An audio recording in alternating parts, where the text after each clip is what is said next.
अस्सलामुअलैकुम। तो आज की वीडियो में पढ़ेंगे कि एसी मोटर क्या होती है और बैक ईएमएफ क्या होता है। देखो, आपके घर में ये एसी मोटर बहुत ज़्यादा यूज़ होती है। फॉर एग्ज़ाम्पल, आपके पास वॉशिंग मशीन होगी, उसके अंदर ये मोटर लगी हुई होती है। आपके घर में जो है वो पानी की मोटर होती है ना, जो पानी की मोटर लगी होती है, जो पानी का पंप चल रहा होता है, उसमें एसी मोटर लगी होती है। इसके साथ अगर आप कभी गोश्त की दुकान पे गए हो या बकरीद के टाइम पर आप कीमा निकलवाने जाते हो तो उधर एसी मोटर लगी होती है। एसी मोटर बहुत ज़्यादा जगहों पे यूज़ हो रही होती है, इसके बहुत ज़्यादा जो है वो यूजेस हैं। तो आज इसको समझेंगे। अगर आपने एसी जनरेटर समझ लिया है तो समझो एसी मोटर बहुत ही आसान टॉपिक है, आपको ज़्यादा मुश्किल नहीं होगी समझने में। ठीक है, तो चलो शुरू करते हैं और समझते हैं कि व्हाट इज़ एसी मोटर। ठीक है, देखो भाई, एसी मोटर सिंपल क्या काम करेगी। एसी मोटर आपके पास इलेक्ट्रिकल एनर्जी को मैकेनिकल एनर्जी में कन्वर्ट करेगी। बेसिक काम क्या है वो याद रखा करो। किसी चीज़ का बेसिक यूज़ क्या है ये याद रख लो, फिर मज़ीद चीज़ें जो हैं वो इंशाल्लाह समझ आ जाती हैं। ठीक है, आपके पास इलेक्ट्रिसिटी मौजूद है, आपने इलेक्ट्रिसिटी इस मोटर को दी, तो इस मोटर ने क्या किया, आपके पास मैकेनिकल जो है वो इसने एनर्जी आपको प्रोड्यूस करके दी। यानी इनपुट पे आपने क्या दिया, इनपुट क्या दिया आपने, इनपुट इसको इलेक्ट्रिकल एनर्जी दी। आउटपुट क्या मिला आपको, आउटपुट इसमें मैकेनिकल एनर्जी मिली। कैसे? फॉर एग्जाम्पल, आपके घर में पानी का पंप लगा हुआ है, पानी की मोटर लगी हुई है, ठीक है, और वो ख़तरनाक होती है तो उससे आप दूर रहा करो। अब आपने उस पानी की मोटर को क्या किया, पानी की मोटर को आपने करंट दिया या उसका स्विच ऑन किया, तो उसमें क्या गई, इलेक्ट्रिकल एनर्जी। उस मोटर ने पंप को घुमाया, ठीक है, पंप को घुमाया और जो आपका पानी है वो 4थे फ्लोर 5वें फ्लोर या जौन से भी फ्लोर पे ले जाना था वो ले गया। तो क्या हुआ, इलेक्ट्रिकल एनर्जी ने मैकेनिकल एनर्जी में कन्वर्ट कर दिया आपका काम। ठीक है, और ये बहुत ज़्यादा यूज़फुल है, इसको हमेशा याद रखना ताकि आपको बात आगे भी समझ में आती रहे। अब काम कैसे करता है ज़रा ये समझते हैं। ट्रांसफर, आपके पास एसी जनरेटर क्या कर रहा था, मैकेनिकल एनर्जी को इलेक्ट्रिकल एनर्जी में, यहाँ क्या हो रहा है, इलेक्ट्रिकल एनर्जी मैकेनिकल में। सही है, अब काम क्या हो रहा है ज़रा देखो। अब ये कुछ इसी तरह की डायग्राम मैंने बनाई है जैसी डायग्राम मैंने बनाई थी एसी जनरेटर में, लेकिन यहाँ फ़र्क देखो। यहाँ फ़र्क ये है कि यहाँ से आपको एसी जनरेटर में आउटपुट मिला था, है ना, यहाँ से क्या मिला था, आउटपुट मिला था। लेकिन अभी यहाँ पर आप क्या दे रहे हो, यहाँ पर आप दे रहे हो इनपुट। पहले एसी जनरेटर में क्या मिला था, एसी जनरेटर में हमें यहाँ से आउटपुट मिला था, जो हमारे ब्रशेस थे इससे हमें आउटपुट मिला था। लेकिन अभी हम यहाँ पर क्या दे रहे हैं, यहाँ पर हम दे रहे हैं इनपुट। तो थोड़ी सी चीज़ें बदल गई हैं। पहले क्या कर रहे थे, पहले ये कॉइल हम घुमा रहे थे, है ना, पहले क्या कर रहे थे, पहले ये कॉइल हम घुमा रहे थे जिसकी वजह से हमें यहाँ पर आउटपुट मिल रहा था। लेकिन अब हम ये कॉइल हम नहीं घुमाएंगे, हम करंट के ज़रिए से इसे रोटेट कराएंगे।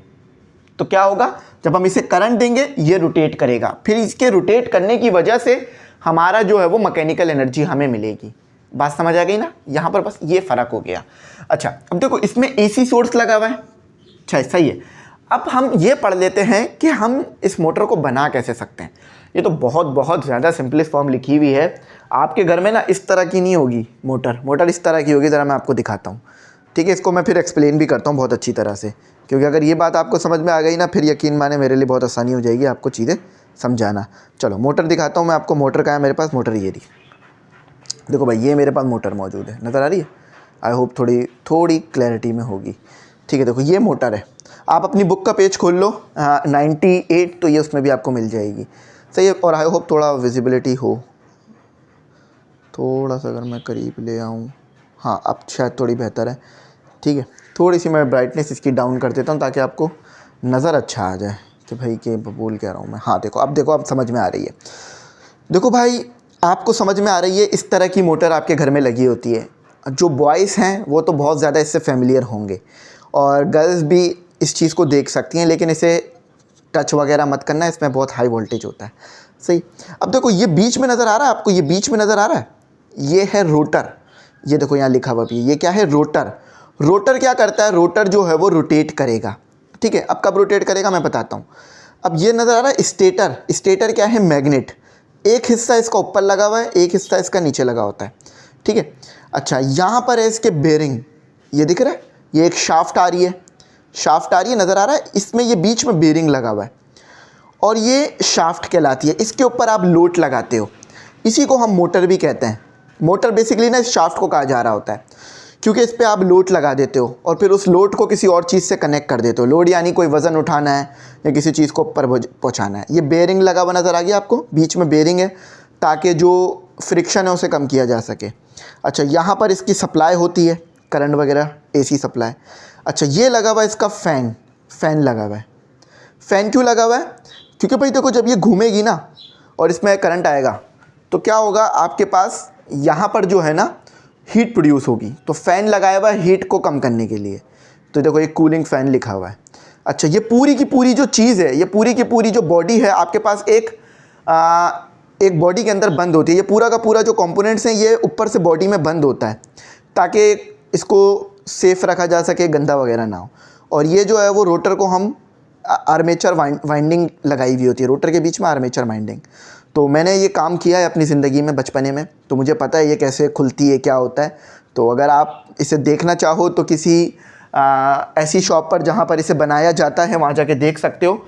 बस उन्हें ये कहना है कि मैं एक स्टूडेंट हूँ और मुझे मोटर देखनी है कि आप कैसे खोलते हैं, तो वो आपको खोल के दिखा देंगे। अगर वो खुद खोलना हो, आपको अपने पास खड़ा कर लेंगे और मोटर खोल कर सारी चीज़ आपको सिखा देंगे। तो अच्छी आपको वहाँ पे विजुअलाइजेशन हो जाएगी। सही, तो बात समझ आ गई। अब उसी को ना ज़रा यहाँ पर ले आओ, उसी हार्ड जो इतनी मुश्किल चीज़ है उसको आसान कर लो। ये क्या है? ये रोटर है। जैसे मैंने वहाँ दिखाया था ना, रोटर वो गोल था, यहाँ पर ये रेक्टेंगुलर फॉर्म में है। ठीक है, ये रोटर हो गया आपका। सही है। ये क्या हो गया आपका? ये स्टेटर हो गया। स्टेटर क्या है? मैग्नेट है आपका बेसिकली ना, मैग्नेट है। ठीक है, ये क्या हो गई? Slip ring. उधर ये स्लिप रिंग नहीं शो करी गई थी, लेकिन यहाँ ये बनी हुई है, स्लिप रिंग है। ये ब्रशेस हैं। ब्रशेस इसलिए लगाए जाते हैं ताकि ये कांटेक्ट में रहें, क्योंकि देखो मैंने बताया था ना आपको एसी जनरेटर में कि अगर कॉइल के साथ मैंने किसी तार को जोड़ दिया तो वो कॉइल घूमेगा तो तार भी घूम जाएगा, इस तरह तो तार टूट जाना है। तो हम क्या करते हैं, एक चीज़ को चिपका देते हैं उसके साथ, तो इससे क्या होता है, कॉइल तो घूमता है लेकिन ये नहीं घूमता, तो जिससे हमारा ये टूटता नहीं है। सही, ये हमारे पास नॉर्थ पोल हो गया, ये हमारे पास साउथ पोल हो गया। बात समझना, नॉर्थ से साउथ की तरफ हमारे पास मैग्नेटिक फील्ड जाएगी। अच्छा, जब करंट इसमें आएगा तो क्या होगा, इसके अंदर भी मैग्नेटिक फील्ड आ जाएगी, है ना। देखो, इसके अंदर भी मैग्नेटिक फील्ड आ जाएगी इसके अंदर। तो इसके अंदर फील्ड आ जाने की वजह से ये फोर्स है और एक फील्ड है, ये फील्ड है मैग्नेटिक फील्ड और ये फोर्स है। तो जब इसके अंदर भी मैग्नेटिक फील्ड आ गई है, इसके अंदर भी मैग्नेटिक फील्ड आ गई है, जब दो फील्ड्स आपस में इंटरेक्ट करेंगी तो क्या होगा, टॉर्क प्रोड्यूस होगा, टर्निंग इफेक्ट। देखा, आपको ये पीछे पढ़ाया जाता था, यहाँ कितना ज़्यादा यूज़फुल है। तो टॉर्क प्रोड्यूस होगा जिससे आपकी ये जो रोटर है ये घूमेगी।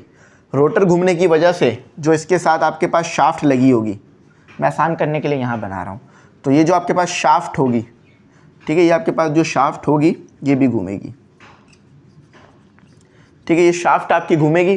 फिर आप इस शाफ्ट पर आप कोई रबड़ का जो है वो आप वो लगा लो, रबड़ लगा लो, या कोई चीज़ लगाकर आप कोई और चीज़ को भी रोटेट करा सकते हो, मोटर को, किसी और चीज़ को। समझ में आ गई बात। तो ये इस तरह से काम करेगी बेसिक। अब इसके कंपोनेंट मैंने आपको पढ़ा भी दिए हैं, अब यहाँ जो लिखे हैं मैं वो बता देता हूँ। ये बेसिक इसका यूज़ था, इसको याद रखना। सही, आपकी बुक में भी ना इसको मज़ीद डिटेल में लेके नहीं गए, तो मैं भी इसको मज़ीद डिटेल में लेके नहीं गया हूँ। अब मैं आपको ना एक एक चीज़ करके यूज़ बताता हूँ कि कहाँ पर क्या हो रहा है। ठीक है, एन एसी मोटर, आपके पास एक एसी मोटर जिसको आप अल्टरनेटिंग करंट मोटर भी कहते हो। अब अल्टरनेटिंग करंट क्यों? A stand for alter, C stand for current. अब अल्टरनेटिंग क्यों? क्योंकि देखो इसमें जो साइकिल आता है ना करंट का, वो ऐसा आता है, positive cycle, negative cycle, positive cycle, negative cycle, positive cycle, negative. ये पॉजिटिव साइकिल भी होता है, नेगेटिव। तो ये अल्टरनेटिंग करंट होता है। कभी पीक आ रहा होता है, कभी जो है वो नेगेटिव में पीक आ रहा होता है, कभी पॉजिटिव में पीक आ रहा होता है। अच्छा, तो एक अल्टरनेटिंग करंट मोटर क्या है? ये एक डिवाइस है, इज़ अ डिवाइस। कौन सी डिवाइस? जो डिज़ाइन की गई है कन्वर्ट करने के लिए इलेक्ट्रिकल एनर्जी को इनटू मैकेनिकल एनर्जी में। आपके पास इलेक्ट्रिकल एनर्जी है, घर में आपकी इलेक्ट्रिसिटी आ रही है, उससे आप मैकेनिकल एनर्जी कर लेते हो टू यूजिंग अल्टरनेटिंग करंट। और ये यूज़ क्या कर रहा है? Alternating current. अब होता क्या, ज़रा मैं समझो। इस मोटर में कंपोनेंट्स क्या क्या है वो मैंने वहाँ दिखा भी दिए, अब यहाँ मैं पढ़ा देता हूँ। स्टेटर मैंने बताया ना, मैग्नेट। अब एसी मोटर में ना स्टेटर को भी आप स्टेटर पे भी जो है ना आपके पास वाइंडिंग हुई भी होती है। स्टेटर पे भी आप करंट अप्लाई करते हो। स्टेटर पे क्या आप करते हो, आप एसी वोल्टेज अप्लाई करते हो, एसी वोल्टेज। इसको याद रखना क्योंकि मैंने उस वक्त ये बात बोली नहीं, ताकि थोड़ा आसान कर दूं। अब समझो, आपकी बुक में इसी चीज़ का जिक्र किया गया है। स्टेटर पे अप्लाई किया है एसी वोल्टेज को। क्या अप्लाई किया, एसी वोल्टेज। एसी वोल्टेज के आने की वजह से इसमें मैग्नेटिक फील्ड आ जानी है ना। एक magnetic field AC current coil पे अप्लाई किया है, तो कॉइल में भी मैग्नेटिक फील्ड आ गई है, इधर भी मैग्नेटिक फील्ड आ गई है। अब दोनों मैग्नेटिक फील्ड आपस में इंटरेक्ट करेंगी। पहले तो मैंने इसको सिर्फ परमानेंट मैग्नेट कह दिया था ना, वो मैंने इसलिए कहा था ताकि आपके दिमाग में बात बैठ जाए। लेकिन अब समझो ये मैग्नेट कैसे हो रहा है, एसी वोल्टेज की वजह से मैग्नेट ये मैग्नेटिज्म में आ रहा है, ठीक है। तो दो मैग्नेट हो गए, एक ये कॉइल में हो गया और एक ये स्टेटर में हो गया, तो आपस में इंटरेक्ट करेंगे तो मैग्नेटिक फील्ड आएगी, सही है। अच्छा, तो ये स्टेटर हो गया जो मैग्नेट है आपका। रोटर मैंने बता दिया ना, ये चीज़ आपकी रोटर है, जिसे आप आर्मेचर भी कहते हो, आर्मेचर। लिख लो अपने पास अच्छी सी डायग्राम, ठीक है। देखो लिखा हुआ भी। बेयरिंग जो लगाते हैं, देखो जब आप कोई चीज़ घुमा रहे होते हो, फॉर एग्जांपल आपके जो गाड़ी में टायर लगा होता है, वो क्या गाड़ी में जो टायर है, ज़रा इसको समझना। फॉर एग्जांपल ये मेरे पास आ गया एक घूमने वाला शाफ्ट। अब इस शाफ्ट को मैं क्या डायरेक्ट टायर में जोड़ दूंगा? अगर मैंने डायरेक्ट टायर में जोड़ा तो ये तो टायर में घिसना शुरू हो जाएगा, फ्रिक्शन तेज़ हो जाएगी, इतनी ज़्यादा फ्रिक्शन हो जाएगी कि थोड़ी देर में टूट जाना है। तो मैं क्या करूँगा, मैं इस पर बेयरिंग लगाऊंगा, यहाँ पर एक बेयरिंग लगा दूंगा, इसके मुंह पे बेयरिंग लगा दूंगा, उस बेयरिंग को फिक्स कर दूंगा अपने टायर में। अब घुमाऊंगा तो अब बेयरिंग की वजह से मेरी फ्रिक्शन बहुत कम हो जाएगी और अब मेरा टायर इजीली घूमेगा। कभी आप लोगों ने, वैसे बॉयज़ को तो ये बात पता होगी, देखो बॉयज़ को जो है ना इस तरह की चीज़ें पढ़ाना थोड़ा आसान हो जाती है। क्यों? देखो बॉयज़ जो हैं वो बाइक सही कराने जाते हैं मैकेनिक के पास, तो जब उनकी बाइक खुलती है तो उसमें वो बेयरिंग, इंजन वगैरह सब देखते हैं। इसी तरह बॉयज़ जो हैं वो मोटर वगैरह सही कराने जाते हैं, इलेक्ट्रिक अप्लायंस सही कराने। तो मैं गर्ल्स को भी कहूँगा कि अगर आपका इंजीनियरिंग में दिल है ना, तो आप हो सके तो चले जाएं खुद ही सही कराने। वैसे ऐसा माहौल नहीं होता कि आप जा सकें, लेकिन कोशिश करा करें कि आप देख लें कि मोटर में क्या हो रहा है, चीज़ में क्या हो रहा है, आपका इंटरेस्ट बहुत अच्छा डेवलप हो जाएगा, तो फिर आपको बात बहुत अच्छी समझ आएगी। अब देखो जो मैं पढ़ा रहा हूँ ना, वो मेरे दिमाग में चल रहा है कि मैंने कब इसे होता हुआ देखा था, कब खुलता हुआ देखा था। बॉयज़ के भी चल जाता है वो दिमाग में मेमोरीज, लेकिन गर्ल्स के नहीं चल पाता क्योंकि उन्होंने देखा नहीं होता। तो आप लोग इंटरेस्ट लो ताकि आपको भी बात समझ आए, सही है। सबके लिए इक्वल अपॉर्चुनिटीज़ मौजूद है। समझ में आ गई ना बात, बेयरिंग क्या काम कर रहा है? चलो बात समझ आ गई। शाफ्ट मैंने बता दिया ना, बेयरिंग पर ही, मतलब शाफ्ट पर ही बेयरिंग को लगा दिया जाता है अक्सर, या उससे पीछे, ताकि उससे अच्छी तरह रोटेट कराया जा सके। अच्छा, अब आपके पास होता है कूलिंग फैन या कूलिंग सिस्टम। देखो मैंने उस वक्त बता दिया था कि भाई ये हीट जनरेट करेगा, इसमें से हीट निकलेगी। अब मैं क्या, इस हीट को अगर मैंने कम नहीं किया तो ये ओवर हीट होने से मोटर जल जानी है, और फिर अगर मोटर जल गई तो यानी आपका तार जल जाएगा, वाइंडिंग जल जाएगी। वाइंडिंग जल गई तो उसकी जो प्रॉपर्टी है, केमिकल प्रॉपर्टी, वो लूज़ हो जाएगी। तो फिर केमिकल प्रॉपर्टी लूज़ हो जाने की वजह से, उसके ब्रेक हो जाने की वजह से फिर करंट इसमें फ्लो नहीं करेगा सही से। तो इसीलिए हमें क्या करना पड़ता है, हमें इसको कूल रखना पड़ता है, ठंडा। पानी नहीं डालते हम बेसिकली पंखा वगैरह लगा देते हैं या ठंडी जगह पे लगा देते हैं, जिससे ये कूल हो जाती है और ये अच्छा काम करती है। समझ में आ गई ना मोटर? अब ज़िंदगी भर भूलना मत, और इसे बच्चों याद रखना। चलो आ जाओ भाइयों बहनों, अब पढ़ते हैं बैक्ड ईएमएफ क्या होता है। इसी से समझ, बल्कि ये बना हुआ है बैक्ड ईएमएफ क्या होता है। देखो यही चीज़ है, लेकिन अब थोड़ा यहाँ पे ना आसान करके बना दिया है। देखो यहाँ पर सोर्स लगाया हुआ था ना, इसको मैंने यहाँ पे यूँ शो कर दिया, सही। देखो बैक्ड ईएमएफ में क्या होता है, आपको पता है कि मेरे पास नॉर्थ पोल है, साउथ पोल है, तो मैग्नेटिक फील्ड नॉर्थ से साउथ की तरफ होगी। जब भी किसी को कोई चीज़ समझा रहे हो ना, सबसे आसान से समझाना शुरू करो, फिर हार्ड बात बताओ तो उसको अच्छी बात याद रह जाती है। डायरेक्ट हार्ड नहीं बताओ, वो समझ नहीं पाएगा फिर। तो देखो जब ये मैग्नेट है, परमानेंट मैग्नेट है आपके पास, इस मैग्नेट में जो है वो नॉर्थ से साउथ फील्ड जा रही है। जब मैं इस कॉइल को, ये जो मेरा कॉइल है, इसको जब मैं वोल्टेज दूंगा तो इसके अंदर भी क्या आ जाएगी, इसके अंदर भी आपके पास जो है वो मैग्नेटिक फील्ड आ जाएगी। तो कॉइल में भी मैग्नेटिक फील्ड हो गई और आपके पास मैग्नेट में भी मैग्नेटिक फील्ड है, तो दोनों क्या करेंगे, मिलकर टॉर्क प्रोड्यूस कराएंगे।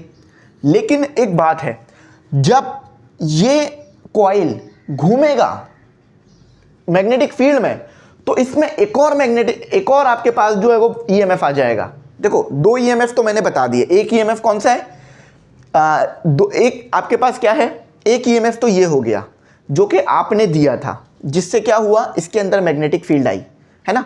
तो इसमें मैग्नेटिक फील्ड आने की वजह से बाहर भी मैग्नेटिक फील्ड थी तो रोटेट हो गया कॉइल। मगर जब कॉइल रोटेट हो रहा है तो एक फिनोमिना और हो रहा है। वो फिनोमिना क्या है? वो फिनोमिना ये है कि एक मिनट, वो फिनोमिना क्या हो रहा है कि आपके पास जो है वो फ्लक्स में चेंज आ रहा है कॉइल के अंदर। जब आपने कॉइल को रोटेट कराया तो कॉइल में रोटेट करने की वजह से, मैग्नेटिक फील्ड में रोटेट करने की वजह से फ्लक्स में चेंज आ गया। फ्लक्स में चेंज आने की वजह से एक ईएमएफ और आ गया। इसी को हम कहते हैं बैक्ड ईएमएफ। बात क्लियर हुई? समझ आ गई? लेकिन थोड़ा सा भी डाउट है। चलो एक और बार समझाता हूँ। अब इंशाल्लाह सारा डाउट क्लियर हो जाएगा। जो रह गया ना डाउट वो क्लियर हो जाएगा। देखो, एक वोल्टेज आपने दिया, इसे मैं वी लिख रहा हूँ, ठीक है। परमानेंट मैग्नेट था। जब तक आप इसे वोल्टेज नहीं दोगे ना कॉइल को, कॉइल रोटेट नहीं करेगा। क्यों? क्योंकि सिर्फ एक ही मैग्नेटिक फील्ड होगी। तो एक मैग्नेटिक फील्ड तो रोटेट नहीं कराएगी ना, एक और भी मैग्नेटिक फील्ड चाहिए आपको। फॉर एग्जांपल ये मैग्नेट है, ये मैग्नेट नहीं है, तो क्या ये इसे अट्रैक्ट करेगा? नहीं। क्यों? क्योंकि यहाँ पर मैग्नेटिक फील्ड होनी चाहिए। तो इसी तरह से यहाँ पर भी है। ये आपके पास मैग्नेट है और ये मैग्नेट नहीं है। तो मुझे क्या करना है? अगर मुझे रोटेट कराना है तो इसे भी मैग्नेट बनाना होगा। तो मैंने वोल्टेज अप्लाई किया, वोल्टेज अप्लाई करने से ये भी मैग्नेट बन गया, इसमें भी मैग्नेटिज्म हो गई। तो दो मैग्नेट हो गए, तो दोनों मैग्नेट की वजह से रोटेट कर गया कॉइल। जैसे ही कॉइल रोटेट किया तो इसमें फ्लक्स में चेंज आया, कॉइल में फ्लक्स में चेंज आया। फ्लक्स में चेंज आने की वजह से इसमें एक और ईएमएफ आ गया जो कि था इंड्यूस ईएमएफ या बैक्ड ईएमएफ। और हाँ, याद रखना, अगर समझाने के लिए, अगर इस वोल्टेज की डायरेक्शन ऐसी है ना, जो आपने जो वोल्टेज दिया था उसकी डायरेक्शन अपवर्ड है, तो बैक्ड ईएमएफ की डायरेक्शन डाउनवर्ड है, क्योंकि ये दोनों एक दूसरे के अपोजिट होते हैं। तो इस चीज़ को याद रखना, आपके सारे डाउट क्लियर हो जाएंगे कि आपने मैग्नेट इसे बनाया तो रोटेट हुआ, रोटेट होने की वजह से मैग्नेटिक फील्ड में चेंज आ गया, फ्लक्स में चेंज आया, फ्लक्स में चेंज आने की वजह से फैराडे लॉ लग गया, फैराडे लॉस की वजह से इस कॉइल में एक और ईएमएफ आ गया जो कि बैक्ड ईएमएफ हो गया। तो इसको बस याद रखना। ये आपका डाउट क्लियर हो गया ना, तो बाकी तो इंशाल्लाह मुझे उम्मीद है आप सारी चीज़ें समझ जाओगे। तो आई होप यहाँ तक मेरी बात आपको जो है वो समझ में आ गई होगी। आज के लेक्चर को यहीं तक रखते हैं, इसको भी थोड़ा सा पढ़ लेते हैं। देखो, इसको भी पढ़ लेते हैं। देखो क्या लिखा हुआ है, back EMF is the voltage. Back EMF एक वोल्टेज है generated in the winding of a motor. ये जनरेट होता है वाइंडिंग यानी इसके अंदर, मोटर के अंदर। रोटर में, ये रोटर मैंने बताया ना, तो कोई लिखा हुआ भी ये रोटर है। ड्यू टू इट्स मोशन, इसकी मोशन की वजह से, जब आपने इसको मैग्नेट बनाया तो इसने मोशन किया था, मोशन करने की वजह से फ्लक्स चेंज हुआ था जिससे ईएमएफ आ गया with in the magnetic field में ऑफ द स्टेटर में। चलो, आई होप मेरी बात समझ आ गई होगी। यहीं तक रखते हैं। मैंने काफ़ी डिटेल में ले गया जितना ले जा सकता था। ना समझ में आया तो कुछ पूछ लेना, गाइड करूँगा। Thanks for watching. अल्लाह हाफिज़। कीमती दुआ में ज़रूर याद रखना।